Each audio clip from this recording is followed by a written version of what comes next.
Hello and welcome to the lecture series on power electronics. Today we will be starting a new topic which is about power inverters. Power inverters are basically a type of or a family of converters in power electronics which convert a DC voltage into an AC voltage. So in this unit we would be basically studying about the types of inverters, and more specifically we would be talking about square wave inverter, and we would be doing its complete analysis. Then we would be moving to the performance indices, which are an indicator of the performance of an inverter, and we will talk about the total harmonic distortion, THD. Then we will talk about the displacement factor and the power factor. And in the latter part of the unit we would be discussing about three-phase DC to AC converters, and within this we will be talking about two types of conduction modes, namely the 180 degree and 120 degree conduction mode, and then we would also be doing the harmonic analysis of the output voltage waveform. So let us start.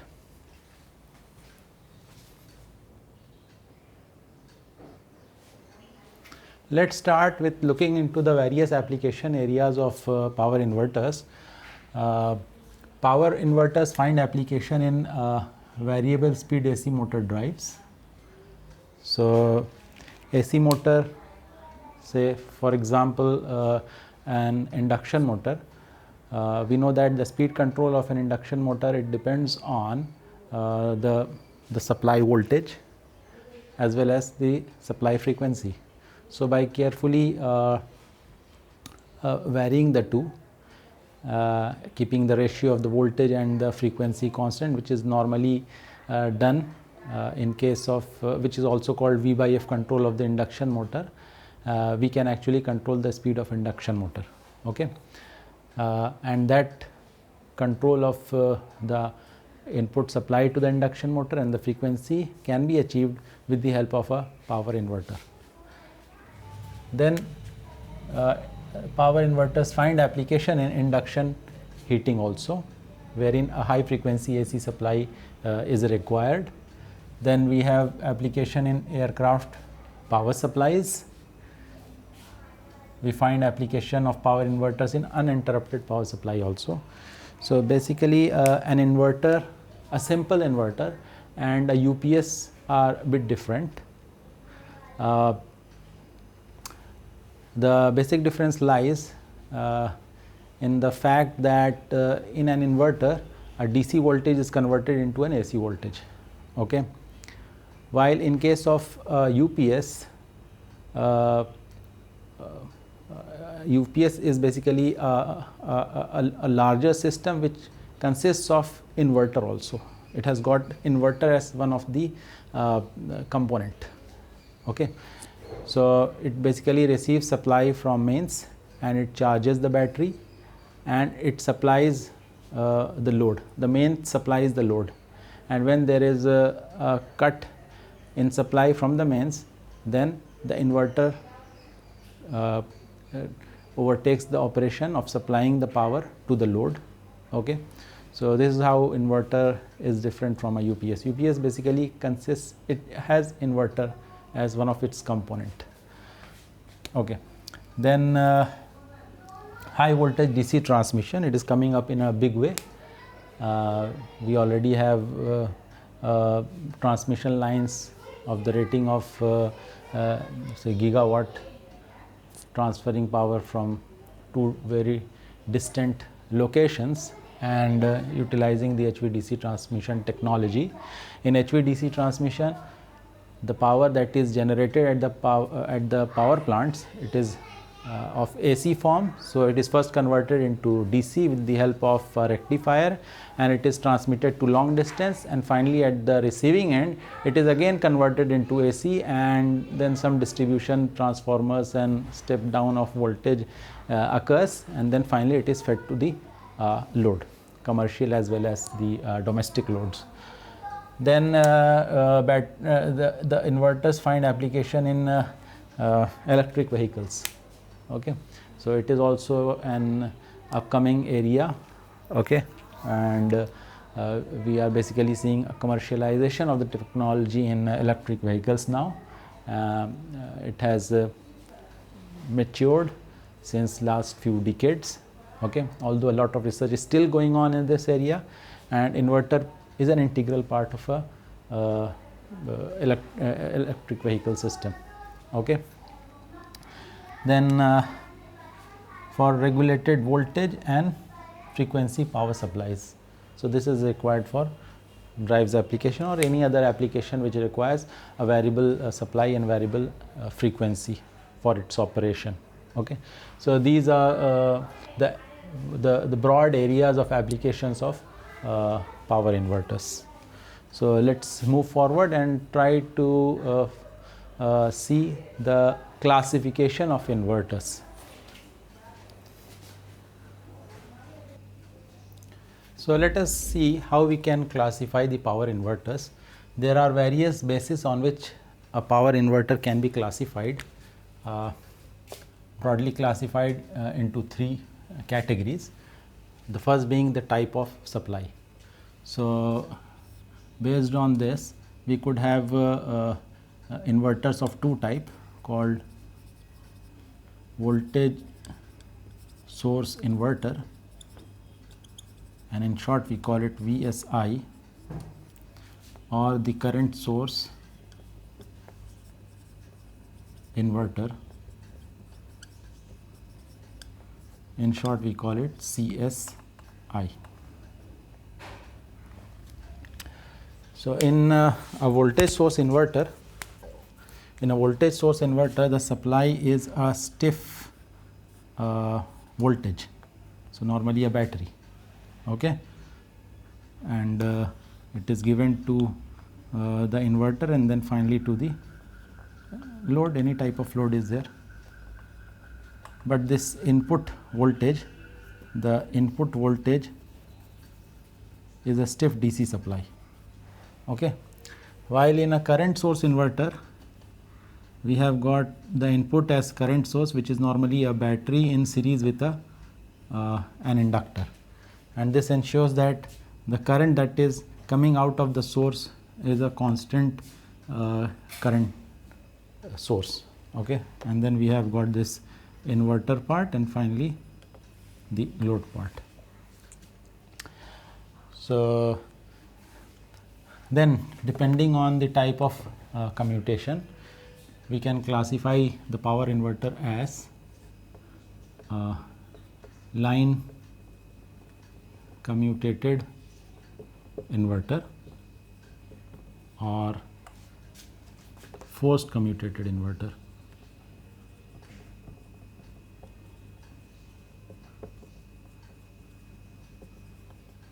Okay, so in line commutated inverter, it is basically a rectifier which operates in inversion mode. So for example, just take this, look at this circuit. So we have got this a full bridge rectifier.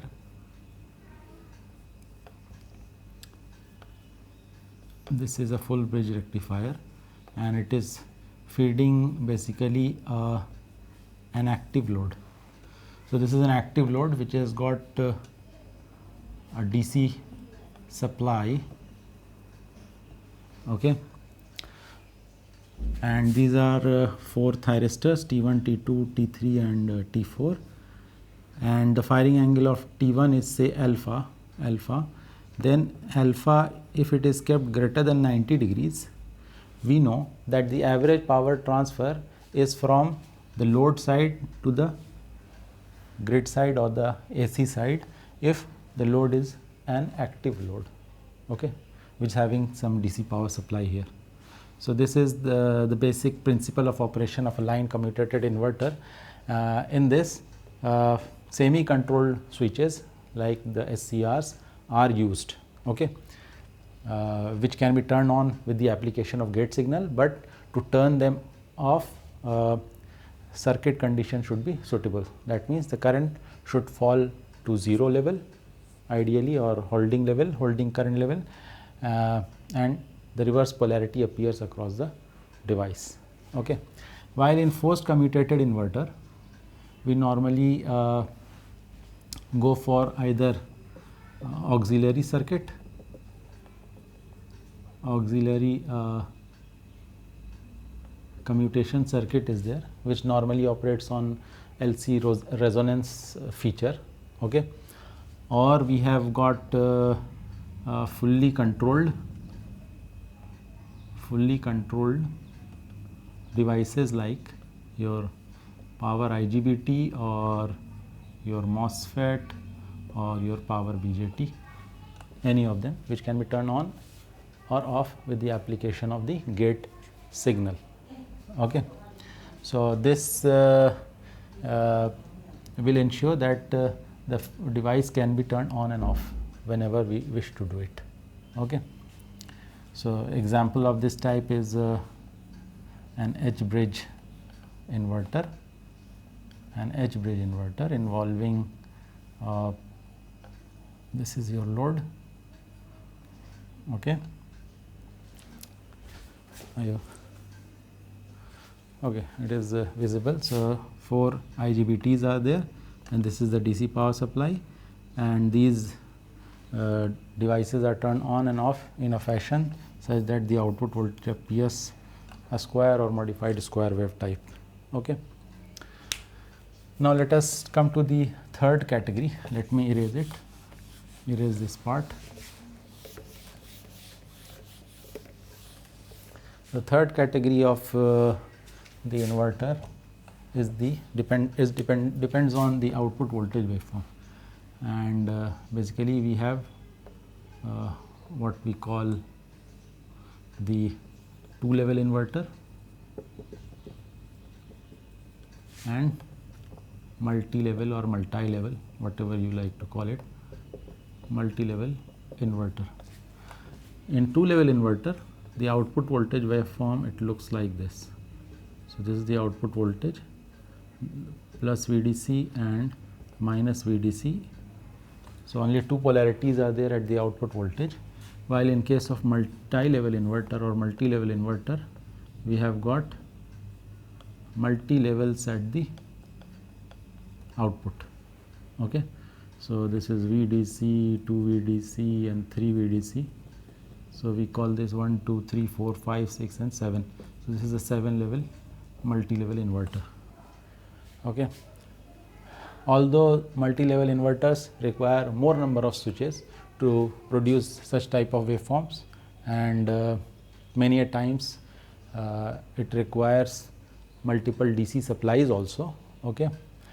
But because of the superiority of the output voltage waveform, which closely resembles a sine wave, it is now a preferred type of inverter in many of the industries. Okay. So the voltage profile and the harmonics of the voltage in a multi-level or multi-level inverter is very good. That means the harmonics are very less, THD is less as compared to a 2-level inverter, wherein the harmonics, the THD is normally of the order of 48%. While in case of multi-level inverter, if we go on increasing this level and we use suitable type of control scheme, we can reduce it to as low as less than 5% even. Okay, without the use of any filters. Although we can use filter here in case of 2-level inverter, passive filters, LC filters, to reduce this THD level. But again, the use of filters in a 2-level inverter would require bulky inductors, and even capacitors are required, and this increases the basically the cost of the inverter. It becomes bulky, it requires more space. So these problems are eliminated if we are using multi-level inverter. Moreover, if we go for higher rating of the inverter, then we would be requiring very high rating devices, the switches that are used for the 2-level inverters. While in multi-level inverter, although we may be requiring more number of switches, but the rating of each of the switch is very less. So if we compare cost wise, then a higher rating switch is much costlier than some few devices which has got lesser rating. Okay, so that makes it more cost effective. Multi-level inverters are more cost effective. So this is a broad classification of various types of power inverters. Okay.